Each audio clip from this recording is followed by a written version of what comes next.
Hello साथियों, सभी का स्वागत है, अभिनंदन। जैसा कि पिछली वीडियो में हम अतिशेष यानी सरप्लस शिक्षकों को लेकर कुछ जो दिशा निर्देश हमें देखने को मिले थे वो हम देख चुके हैं। और एक जो आगे हमें यहाँ पर यूज़र मैनुअल देखने को मिल रहा है जिसमें हमें किस किस प्रोसेस से गुजरना है वो हमें यहाँ पर देखने को मिलने वाला है। जैसे school education portal 3.0, user manual, surplus employ objection, entry process किस प्रकार से होगी, एम्प्लॉय लॉगिन के माध्यम से। तो लोक शिक्षण संचालय के जो पोर्टल है हमारा एजुकेशन पोर्टल 3.0, इसमें लॉगिन करने के लिए यूज़र नेम, पासवर्ड, कैप्चा आपको दर्ज करना है। लॉगिन आप जैसे ही होंगे इस प्रकार का जो इंटरफेस आपको देखने को मिलता है गूगल क्रोम के माध्यम से। उसके बाद आप जैसे ही लॉगिन होते हैं, लॉगिन होने के बाद में आपको शिक्षक के द्वारा अभ्यावेदन दर्ज करना है। यहाँ पर शिक्षक अपना यूनिक आईडी एजुकेशन पोर्टल पर लॉगिन करके अभ्यावेदन अपलोड करेंगे। शिक्षक अभ्यावेदन अपलोड करते समय निम्नलिखित में से किसी एक कारण का चयन करेंगे। जैसे नामांकन संबंधी त्रुटि देखने को मिली, सेटअप, स्वीकृत पदों की सही जानकारी नहीं है, संख्या या जन्मतिथि गलत दर्ज है, वर्तमान संस्था में कार्यभार ग्रहण करने की तिथि जो है वो गलत दर्ज है। जो भी अगर आपको इसमें से एक कारण यहाँ पर देखना पड़ेगा। अगर आप सहमत नहीं हो कि मैं अतिशेष में नहीं आ रहा हूँ, तब इस प्रकार की प्रोसेस से आपको गुजरना पड़ेगा।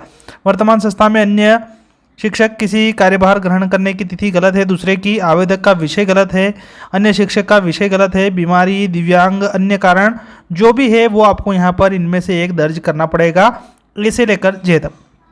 अब अभ्यावेदन का निराकरण संकुल प्राचार्य एईओ अभ्यावेदन का परीक्षण करेंगे और टिप के साथ बीओ को फॉरवर्ड कर देंगे। बीओ अभ्यावेदन को अपने टिप निराकरण संबंधी अनुशंसा के लिए डीओ को फॉरवर्ड करेंगे। डीओ अभ्यावेदन को अमान्य करते हुए निराकृत करेंगे। अभ्यावेदन में प्रस्तुत तथ्य मान्य होने की स्थिति में अभिमत के साथ निराकरण हेतु लोक शिक्षण आयुक्त को फॉरवर्ड किया जाएगा। यानी कि अगर आप जो उपरोक्त आपने कारण दिए हैं अगर वो आपके नहीं आते हैं इस कैटेगरी में, तो उस जो आपका अभ्यावेदन है उसको अमान्य कर दिया जाएगा। और अगर उपरोक्त में से कोई कारण जो है आपका वाजिब लगता है या आप उस कैटेगरी में आते हैं कि आप अतिशेष नहीं हैं, तो फिर आपका अभ्यावेदन मान्य किया जाएगा और आयुक्त लोक शिक्षण को आगे की तरफ फॉरवर्ड कर दिया जाएगा। संचालय स्तर पर डीओ से प्राप्त आवेदन के आधार पर निराकरण किया जाएगा।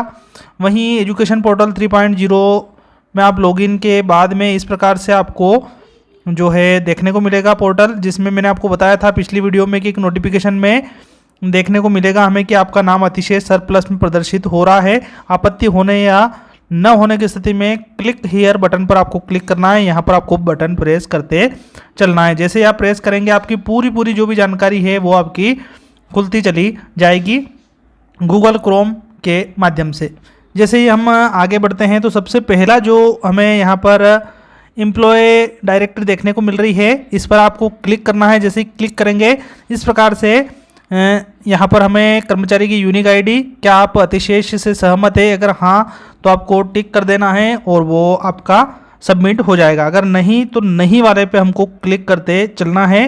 दिशा निर्देश जैसा कि मैं भी आपको बता चुका हूँ पहले ही वीडियो में कि उच्च पद प्रभार के कारण वर्तमान संस्था में कार्य अवधि, जन्मतिथि, इसके कारण जो है ये दिशा निर्देश देखने के बाद आपको पता चल जाएगा कि आप सहमति दे रहे हैं या नहीं।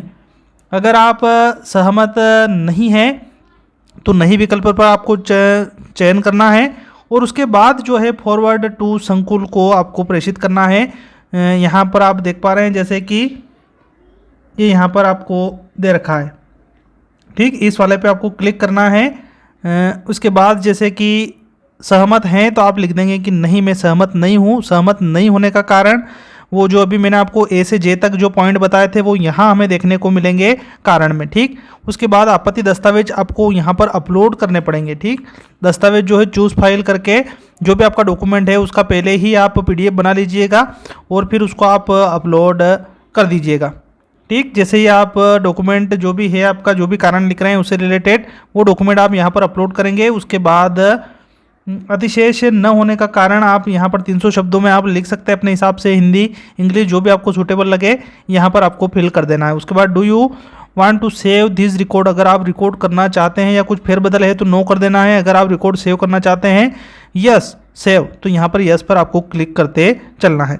जैसे ही आप यस पर क्लिक करेंगे तो अब संकुल की तरफ वो चीज़ें आपकी फॉरवर्ड हो जाएगी। संकुल स्तर से फिर परीक्षण के बाद में फिर आगे की तरफ आपका वो किया जाएगा, ठीक है, सेंड कर दिया जाएगा बीओ के माध्यम से डीओ के बाद में फिर लोक शिक्षण।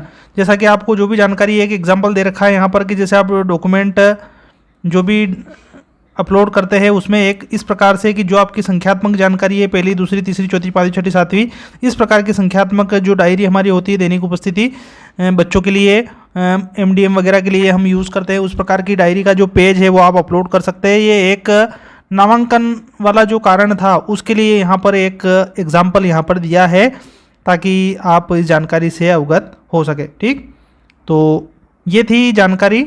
आपको आशा करता हूँ कि जानकारी पसंद आई होगी। इसी प्रकार की जानकारी हम लेकर आपसे आगे मिलते रहेंगे। तब तक के लिए आप सभी का जय हिंद, जय भारत।